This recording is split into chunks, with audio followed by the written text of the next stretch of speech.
A. Getaran, gelombang, dan bunyi. 1. Getaran. Semua benda akan bergetar apabila diberi gangguan. Benda yang bergetar ada yang terdapat terlihat secara kasat mata karena simpangan yang diberikan besar. Ada pula yang tidak dapat dilihat karena simpangannya kecil. Benda dapat dikatakan bergetar jika benda bergerak bolak-balik secara teratur melalui titik keseimbangan. Beberapa contoh getaran yang dapat kita jumpai dalam kehidupan sehari-hari kita. Yang pertama itu sinar gitar yang dipetik. 2. Bandul jam dinding yang sedang bergoyang. 3. Ayunan anak-anak yang sedang dimainkan. 4. Mistar plastik yang dijepit pada salah satu ujungnya. Lalu ujung lain diberi simpangan dengan cara menariknya. Kemudian dilepaskan tarikannya. 5. Pegas yang diberi beban. Itulah contoh-contoh getaran yang dapat kita temui dalam kehidupan sehari-hari kita. Nah, bisa kita perhatikan pada gambar sebuah bandul sederhana yang mana mula-mula tenang pada kedudukan O atau kedudukan setimbang. Bandul tersebut ditarik ke kedudukan A atau diberi simpangan kecil. Pada saat benda dilepas dari kedudukan A, bandul akan bergerak bolak-balik. Nah, ini yang disebut sebagai suatu getaran. Salah satu ciri dari getaran ini adalah adanya amplitudo atau simpangan besar. Jadi dapat kita ketahui bahwa panjang tali pada bandul itu sangat berpengaruh terhadap periode getar. Semakin panjang tali maka semakin besar periode getarnya dan semakin kecil frekuensinya. Dengan demikian, besar periode berbanding terbalik dengan besar frekuensi. Nah, coba perhatikan skema berikut. Getaran yaitu gerakan di sekitar titik kesetimbangan dengan lintasan tetap. Misalkannya saja titik B adalah titik kesetimbangan, maka suatu benda bergetar jika benda tersebut bergerak bolak-balik di sekitar titik kesetimbangannya. Satu getaran adalah gerakan benda dari suatu titik awal dan kembali ke titik awal semula. Jadi satu getaran yaitu dari titik A ke B, lalu ke titik C, lalu balik lagi ke titik B dan kembali ke awal yaitu titik semula ke A. Jadi satu getaran yaitu dari titik A ke B lalu ke C dan balik lagi ke B dan balik ke A. Selain itu juga ada simpangan dan amplitudo. Simpangan adalah jarak antara benda bergerak dengan titik kesetimbangannya. Sedangkan amplitudo yaitu dari titik A ke B atau juga dari titik B ke C atau disebut juga sebagai simpangan terjauh. Itu adalah yang disebut sebagai amplitudo. Adapun besaran-besaran yang terdapat di dalam suatu getaran. Yang pertama yaitu waktu yang diperlukan untuk menempuh satu gelombang yang disebut periode gelombang. Satuannya yaitu sekon atau S kecil dan dilambangkan dengan T besar. Yang kedua yaitu jumlah gelombang yang terbentuk dalam satu sekon, disebut frekuensi gelombang. Lambang untuk frekuensi ini adalah F dan satuannya Hertz. Yang ketiga yaitu cepat rambat, disimbolkan dengan V dan satuannya adalah meter per sekon. 4.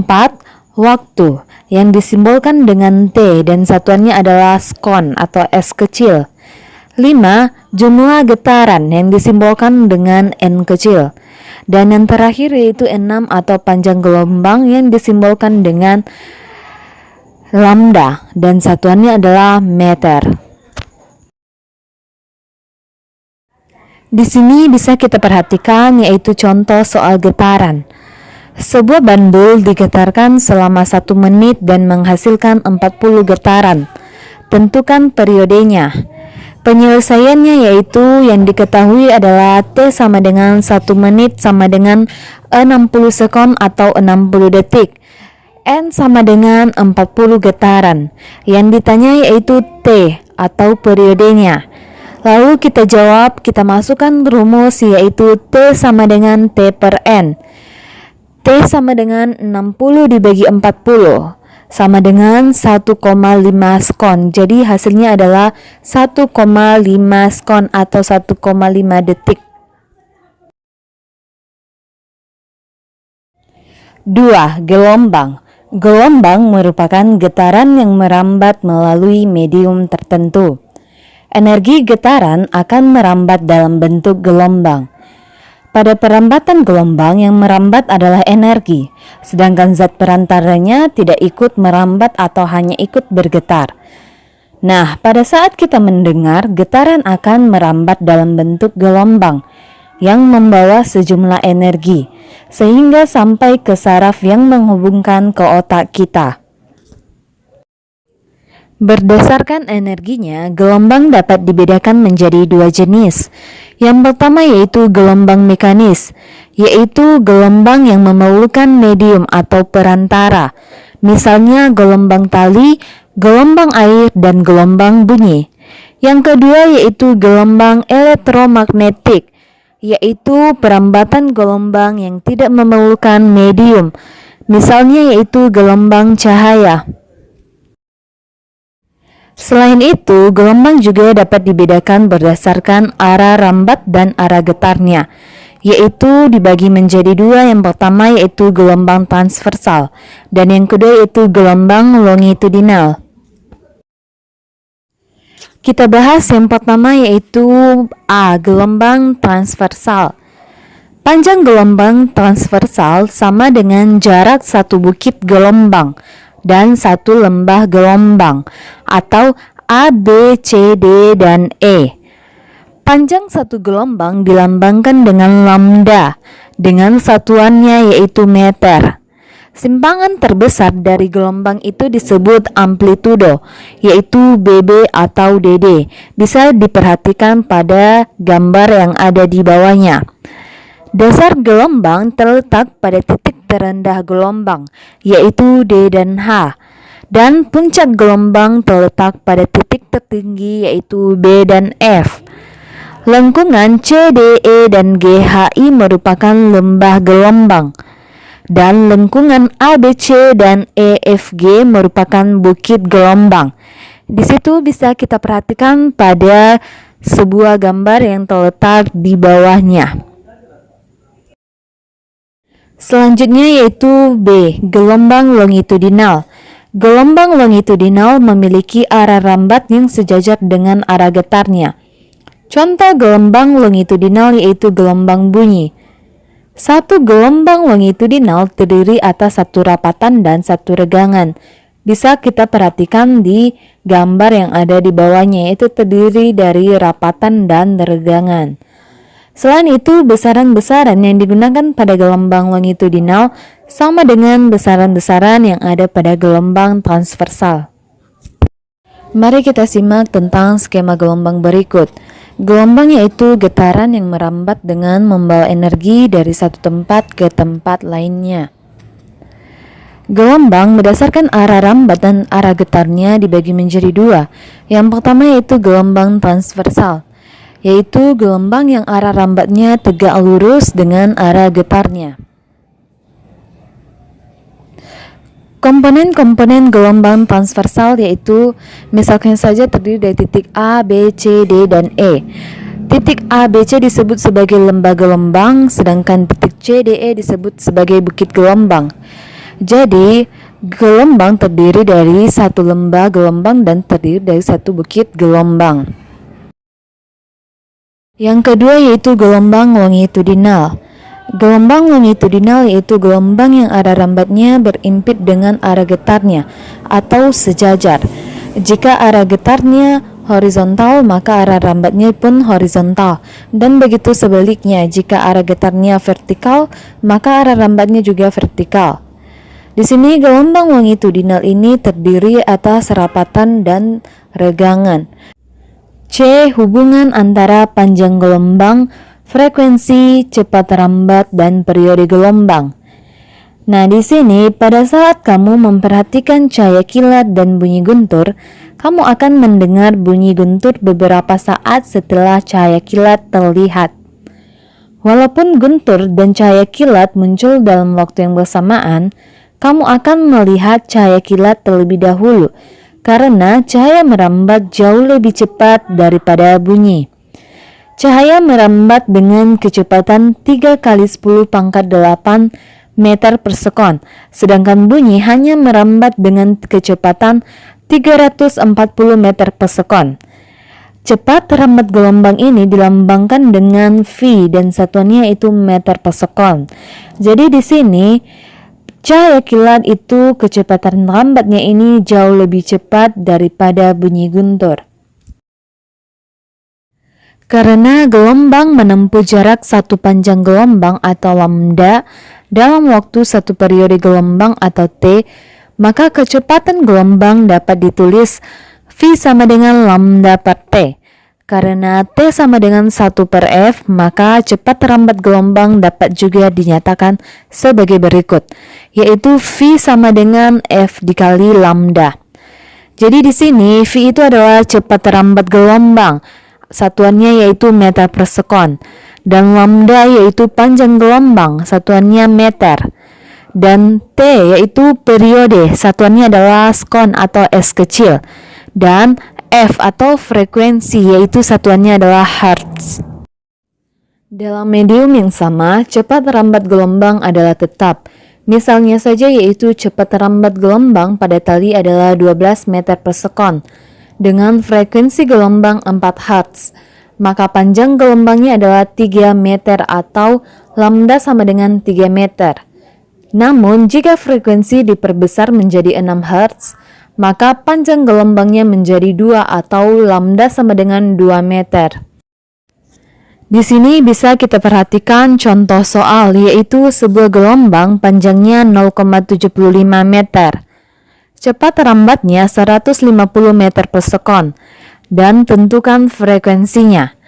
Oke, kita jawab di sini yang diketahui adalah lambda sama dengan 0,75 meter. Dan V atau cepat rambat sama dengan 150 meter per sekon. Yang ditanya adalah F atau frekuensi. Kita jawab, kita masukkan rumusnya yaitu V sama dengan F dikali lambda. F sama dengan V per lambda, yaitu sama dengan 150 dibagi 0,75, hasilnya yaitu 200 Hz. Selanjutnya yaitu bagian D, pemantulan gelombang. Pemantulan gelombang ini adalah peristiwa membaliknya gelombang setelah mengenai penghalang. Gelombang yang mencapai ujung akan memberikan gaya ke atas pada penopang yang ada di ujung, sehingga penopang memberi gaya yang sama tetapi berlawanan arah ke bawah pada tali. Gaya ke bawah pada tali inilah yang membangkitkan gelombang pantulan yang terbalik. 3. Bunyi.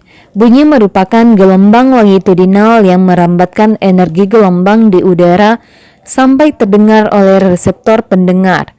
Bunyi ditimbulkan oleh benda-benda yang bergetar. Bunyi dapat terdengar bila ada 3 hal. Yang pertama yaitu sumber bunyi, yang kedua adanya medium atau zat perantara, dan yang ketiga adanya alat penerima atau pendengar. Nah, semakin rendah suhu udara maka semakin besar kecepatan bunyi. Hal inilah yang menjelaskan mengapa pada malam hari bunyi terdengar lebih jelas daripada siang hari. Karena pada malam hari suhunya lebih rendah dibandingkan pada siang hari. Selanjutnya kita masuk pada bagian A yaitu frekuensi bunyi. Berdasarkan frekuensinya bunyi dibagi menjadi 3. Yang pertama yaitu bunyi infrasonik yang memiliki frekuensi kurang dari 20 Hz. Bunyi infrasonik hanya mampu didengar oleh hewan-hewan tertentu seperti gajah, jangkrik, dan anjing. Yang kedua, bunyi audiosonik memiliki frekuensi antara 20 sampai 20.000 Hz. Bunyi ini mampu didengar oleh manusia. Dan yang ketiga yaitu bunyi ultrasonik yang memiliki frekuensi di atas 20.000 Hz. Dan bunyi ini hanya dapat didengar oleh hewan-hewan tertentu seperti kelelawar dan lumba-lumba. B. Karakteristik bunyi. Yang pertama yaitu tinggi rendah dan kuat lemahnya bunyi. Pada orang dewasa, suara perempuan lebih tinggi dibandingkan suara laki-laki. Pita suara laki-laki lebih panjang dan berat, sehingga mengakibatkan laki-laki memiliki nada dasar sebesar 125 Hz, sedangkan perempuan memiliki nada dasar 1 oktav atau 2 kali lipat lebih tinggi, yaitu sekitar 250 Hz. Tinggi rendahnya nada ini ditentukan oleh frekuensi bunyi tersebut. Semakin besar frekuensi bunyi, maka akan semakin tinggi nadanya.